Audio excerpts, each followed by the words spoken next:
Pinata poltergeist.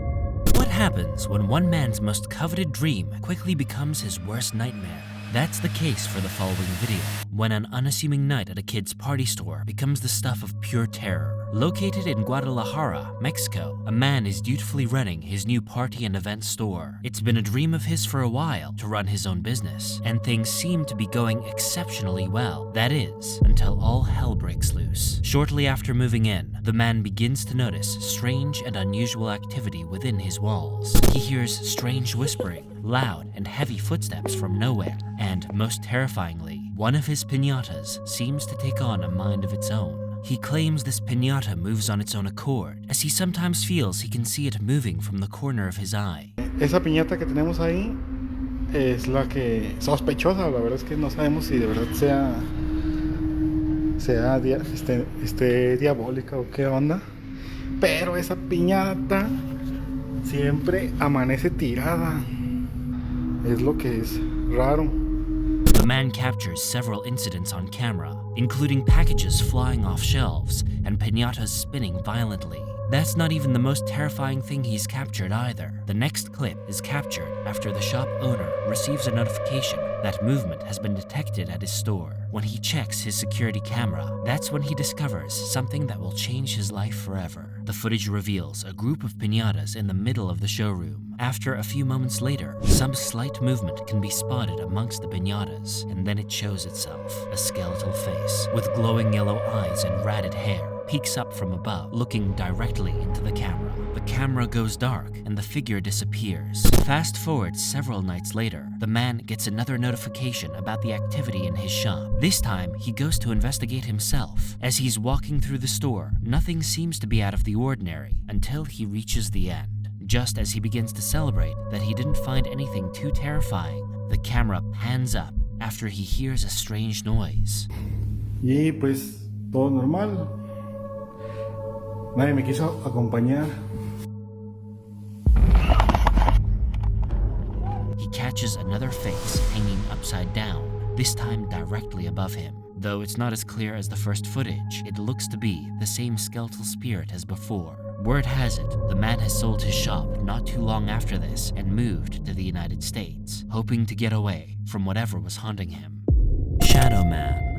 The following footage is taken from two separate incidents in a home located in Carmel, Maine, one of the most notoriously haunted places in the United States. A man named Kent has inherited a house from his parents, and shortly after moving in, he immediately begins to experience some of the most bizarre and terrifying paranormal experiences ever documented. The internet has dubbed Kent and his haunted home as this generation's Amityville horror. Kent has managed to capture a variety of footage from his haunted house. Can you stop it? And what is being presented to you is of course the most terrifying and unnerving of the bunch, making the Kent and Ghosts of Carmel, Maine, a living legend in the paranormal community. Much of what Kent manages to capture is sound evidence, or EVPs, and he records a lot of vocal activity, with many of the voices being threatening or violently expletive. I just heard some talking. It sounded like it came from upstairs. On a daytime ghost hunting session, Kent is following voices coming from the staircase leading downstairs. As he's recording, he hears a loud crack in the bedroom right next to him, and upon moving his camera, he captures this shadow figure. What the hell is that noise? Son of a... It's the first ever evidence of the infamous Shadow Man that so relentlessly haunts him. But according to Kent, it seems the Shadow Man has managed to morph over time, his features slowly becoming more and more human, as evident in the following clip. Kent is again upstairs, and what he manages to capture here, in the same bedroom, Kent stumbles across what looks like a man with a lot of mangled flesh on top of his head. Though it's hard to make out, the man is hurriedly attempting to escape through the blinds until all of a sudden disappearing into the window entirely. What do you think? Is this the Shadow Man's final form, or is there more to come? Haunted Hospital. A hospital might be the last place you might think of when you think of the paranormal.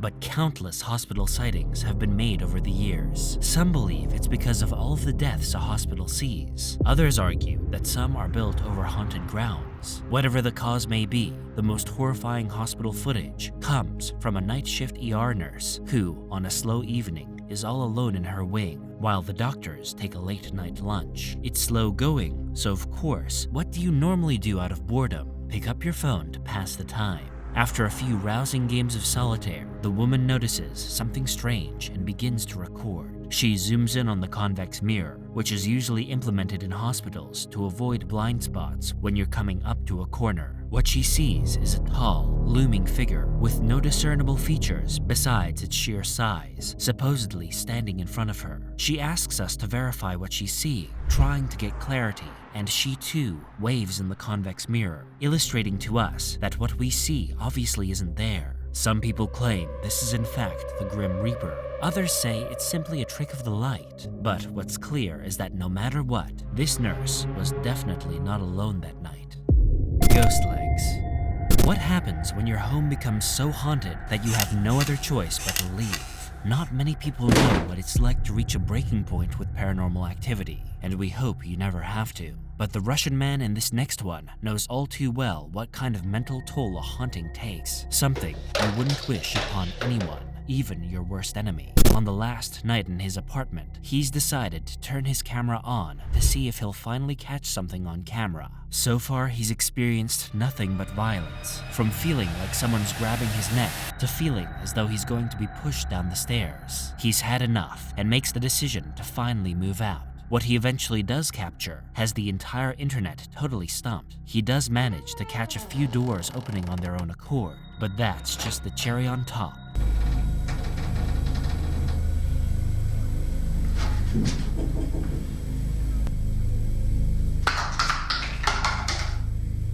When he goes to investigate, he pans the camera onto his face, informing his audience about what just happened. When he goes to pan to the doorway though, he sees what looks to be a set of legs. Что могу сказать? Это был последний день, поэтому мы уже...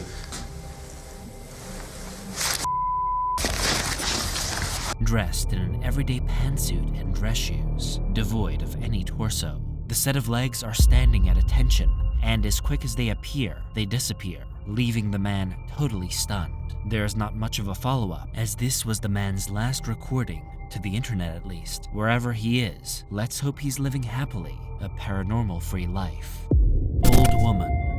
This next one brings brand new meaning to the term nightmare fuel. A popular urban explorer named Franco TV is exploring a large Mexican cemetery late at night, recording some EVP sessions that ultimately don't result in much. As the night draws on, however, Franco begins to believe he's not alone, as he begins to hear a woman singing somewhere in the distance. Hello? Are you okay?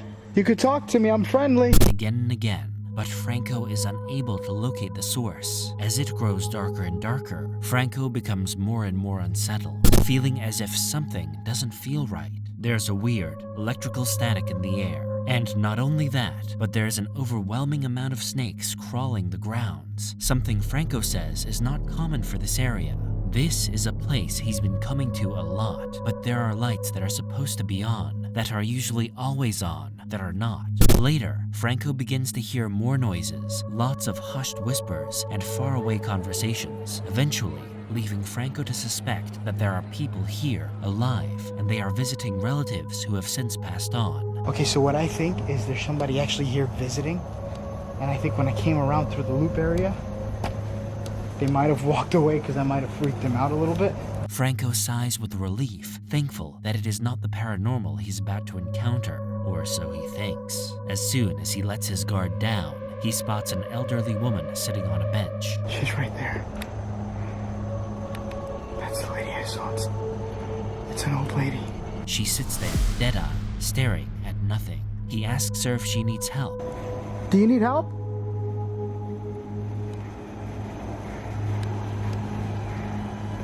Do you need help? He asks again, and she again turns her head, but goes right back to staring. He makes a run for it. Not doing that.